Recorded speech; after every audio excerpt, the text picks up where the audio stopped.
पाकिस्तान तहरीक इंसाफ सच्ची साबित हो गई। काजी फायज ईसा की एक पठान वकील खातून से और एक न्याजी से शदीद बदतमीज़ी, उसके पीछे लॉजिक क्या थी?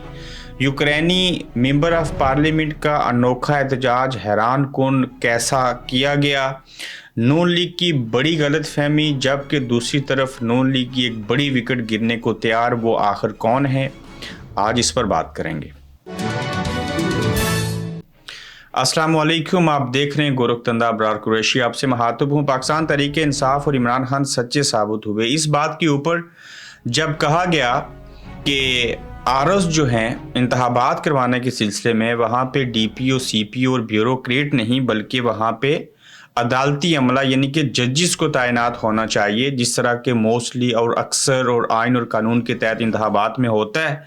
वहीं पे जो लाहौर की अदालत ने जब ये इंकशाफ किया कि हमसे अमला नहीं मांगा गया, इलेक्शन कमीशन ने झूठ बोला है, तो इससे ये साबित हुआ कि पाकिस्तान तहरीक इंसाफ वाले सच्चे हैं, वो सच बोल रहे हैं। और उनके बकौल ये था कि अदालती अमला होना चाहिए और अदालत जो है और हाई कोर्ट जो भी अदलिया है वो ये तमाम लोग देने को तैयार है। लेकिन इलेक्शन कमीशन की किसी और के साथ मिलके ये कोशिश है और ये साजिश है कि वो ऐसे लोगों को लगाएं जो इलेक्शन में धांधली करने में उनके लिए मामन साबित हो सकें। क्योंकि हो सकता है कि जब अदालती अमला वहाँ पे हो तो वो सारे के सारे करप्ट ना हों, सारे धांधली में मुलव्वस ना हों, तो इस तरह से ये भी हो सकता है कि उनके जो अगराज़ व मकासद हैं वो पूरे ना हो सकें।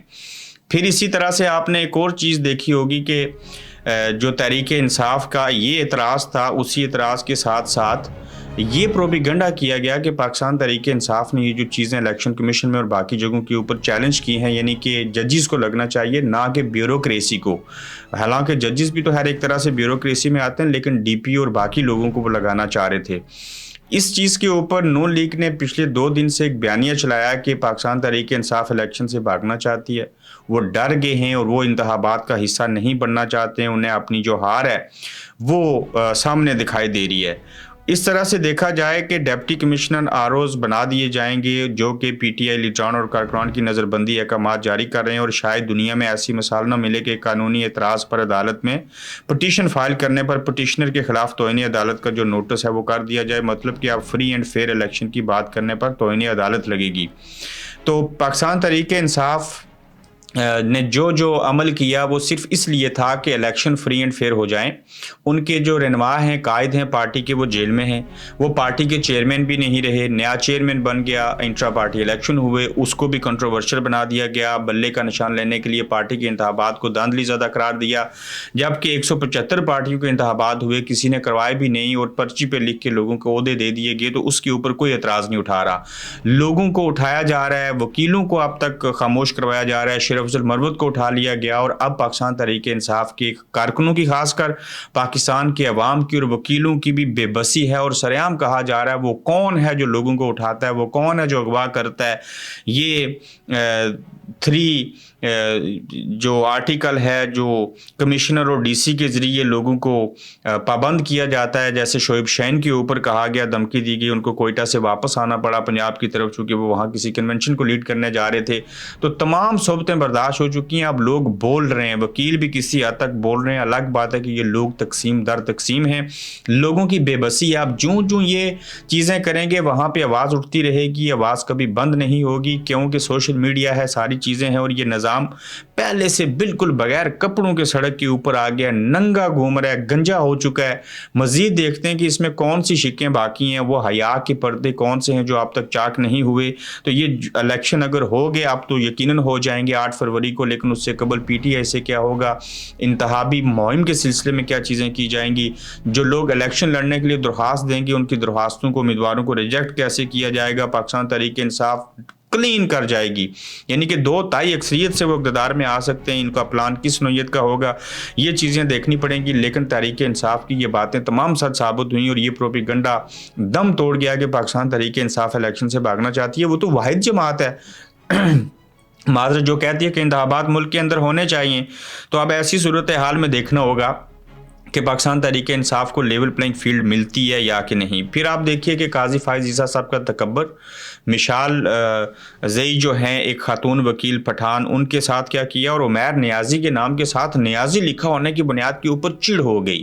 اب قاضی فائز عیسیٰ صاحب کے سامنے وہ خاتون بولی، روسٹر کے اوپر کھڑی ہوئی اور اس نے کچھ کہنے کی جسارت کی تو بڑی بدتمیزی سے اور تکبرانہ انداز سے کہا کہ آپ خاموش ہو جاؤ ورنہ آپ کے خلاف کارروائی ہوگی اور آئندہ ایسی غلطی مت کرنا۔ اس خاتون نے بعض T V channel, social media activist کو انٹرویو بھی دیا، وہ بڑی دلیر ہے، ساری چیزیں ہیں، اور قاضی فائز عیسیٰ جو اتنے بڑے منصب پہ بیٹھے ہیں، وہ ایک بندے کا نام عمیر نیازی ہے، اس نیازی سے ان کو چڑ ہے۔ پھر ایک خاتون وکیل جو کہ عمران خان صاحب کی پارٹی کی ہیں، انہوں نے خود پہلے بلایا کہ عمران خان کی پی ٹی آئی کی پارٹی کا یعنی کہ کوئی وکیل ہے تو وہ یہاں پہ آئے، تو جب وہ آئے تو بولنے لگی تو سب لوگوں نے وہ ویڈیو دیکھی کہ کتنی بدتمیزی سے قاضی فائز عیسیٰ صاحب نے اس کو خاموش کروایا اور پھر دھمکیاں دیں۔ تو اب آپ امیجن کیجئے، آپ دیکھنے والے اور سننے والے یقین جانیے، میں حلفاً کہتا ہوں کہ قاضی فائز عیسیٰ صاحب جب سپریم کورٹ کے جج کے طور کے اوپر آئے، جو کہ ہم نے ان کو دیکھا ہے، ان کو سنا ہے، ان کے فیصلے، ان کی باقی چیزیں، چیف جسٹس بننے سے پہلے سب سے بڑی امید تھی کہ اگر عمران غلط ہے تو اس کو بھی یہ نہ چھوڑیں، اگر نواز شریف صاحب غلط ہیں، کوئی بھی غلط کرتا ہے انکلوڈیڈ اسٹیبلشمنٹ، سب کو یہ فارغ کر دیں گے اور کیا ہوگا کہ ملک میں انصاف کا بول بالا ہوگا، ملک کے اندر آئین اور قانون کی بالادستی ہوگی۔ لیکن یہ تمام ججوں سے انہوں نے ہماری سوچوں اور ارادوں کو غلط ثابت کیا، اور جو ہم ان کے بارے میں اچھا سوچتے ہیں ان کو بھی غلط ثابت کر کے دکھایا، کیونکہ انہوں نے ثابت کیا ہے کہ میں وہ نہیں ہوں جس کو آپ سمجھتے تھے کہ یہ ایسا ہوگا اور ویسا ہوگا۔ اور قاضی فائز عیسیٰ کے فیصلے، بغض اور اعناد میرے خیال سے پاکستان کی تاریخ میں بہت، ہماری پیدائش سے پہلے کوئی واقعات ہوئے ہوں گے لیکن ہم نے ایسے ججز نہیں دیکھے۔ ہاں، ثاقب نثار بھی اسٹیبلشمنٹ کے ٹوٹ بن کے انہوں نے نواز شریف صاحب کے ساتھ یہ ساری چیزیں کی تھی۔ آج پھر قاضی فائز عیسیٰ کی پہلے تو لوگوں کو سمجھ نہیں آ رہی تھی، اب سمجھ آ چکی ہے، لیکن ان کی کیا ڈائریکشن ہے یہ بھی لوگوں کو پتہ چل چکا ہے۔ اور قاضی فائز عیسیٰ نے یقین جانیے پوری قوم کو اور پڑھے لکھے باشعور طبقے کو کم از کم مایوس کیا ہے۔ کسی جج کو جب وہ منصب پہ بیٹھ جائے تو اس کے اندر بغض اور عناد اور کینہ نہیں ہونی چاہیے، اسے میرٹ پہ فیصلے کرنے چاہیے۔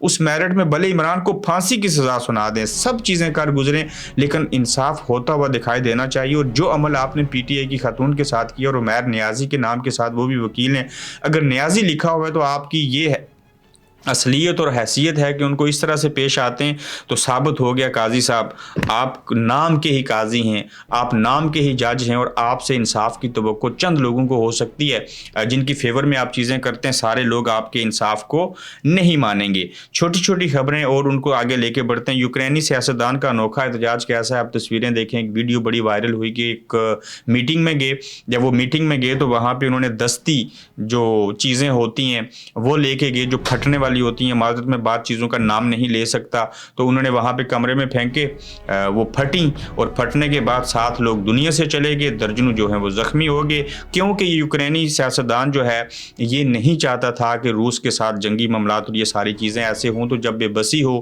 مجبوری ہو، لاچاری ہو، تو لوگ اپنی جان دے کر بھی احتجاج کر گزرتے ہیں، اور اس طرح سے دستی چیزیں لے کے، پٹاخے وہ پھوڑ کے، تو لوگوں کو بتاتے ہیں کہ دیکھو آپ لوگ غلط کر رہے ہو۔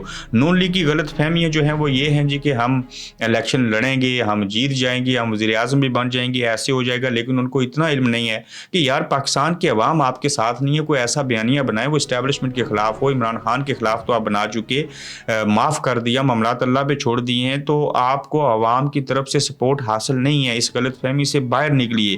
اور دوسری طرف دیکھیں کہ سابق وزیر اعظم شاہد حقان عباسی جو کہ لندن آئے تھے بہت عرصہ پہلے جب نواز شریف صاحب یہاں پہ تھے، انہوں نے بڑی دلچسپی سے اور غور و غوض کرنے کے بعد نواز شریف صاحب کو سمجھایا تھا کہ ایسے ڈیل کر کے نہیں آئے، یہ اسٹیبلشمنٹ کسی کی نہیں ہے۔ اور اب وہی شاہد حقان عباسی جو ہیں، خبریں چل رہی ہیں ہمارے ذرائع کے مطابق، وہ نون لیگ کو باضابطہ طور کے اوپر چھوڑ دیں گے، الیکشن وہ نہیں لڑنا چاہتے، وہ یہ سمجھتے ہیں کہ یہ جو نئی حکومت آئے گی لولی لنگڑی ہوگی، اس میں لوگ اپنے اپنے ذاتی مقاصد پورے کریں گے، اس میں کوئی اپوزیشن نہیں ہوگی، اور ایسے حالات میں نہ تو یہ جمہوریت ہے، دوسرے لفظوں میں یہ ملٹری ڈیموکریسی ہے، اور اس نظام کو وہ سیدھا ہوتا ہوا اور ٹھیک ہوتا ہوا ان کو نظر نہیں آ رہا۔ تو دیکھتے ہیں کہ شاید حقان عباسی کب باضابطہ طور کے اوپر نون لیگ کو چھوڑتے ہیں، کس طرف جائیں گے، کیا چیزیں کریں گے، کیسے حالات ہوں گے۔